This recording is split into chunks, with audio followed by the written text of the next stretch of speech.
Keď sa človek začne ničiť sám, nemá zrazu potrebu sa zachrániť. Nemá silu, ale hlavne nemá dôvod. Pretože keď sa na seba pozerá cez smlu, vyčitek, viny a seba podceňovania, ani nevidí, čo by vlastne zachraňoval. A to je ten prvý problém. Nie, že nevie ako, ale že neverí, že by to malo zmysel. Preto prvý krok nie je motivácia. Je to zastavenie. Zastaviť ten kolotoč myšlenok, ktorý ti celý deň šepkajú, že si zbytočný. A uvedomiť si, že si sa možno naučil rozprávať o sebe ako nepriateľovi. A že je čas zmeniť jazyk, ktorým so sebou hovoríš. Nie je veľké, len prestať si vraveť, že si chyba.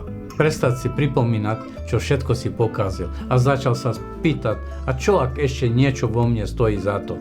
Z toho bodu sa dá vyraziť pomaly, zdvihnúť sa z postele skôr, spraviť niečo, čo si už dlho odkladal, zdvihnúť pohľad od zeme. Nejde o to, aby si zrazu bol šťastný, ide o to, aby si prestal byť vlastným väzňom.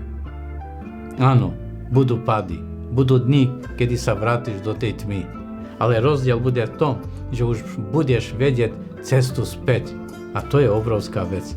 Takže nie, z autodeštrukcie sa nevyletí, ale dá sa z nej vychodiť. Krok za krokom. Bez ideálneho plánu, ale s tichým rozhodnutím. Už nechcem byť ten, kto si ničí život. Chcem byť ten, kto si ho začne budovať späť.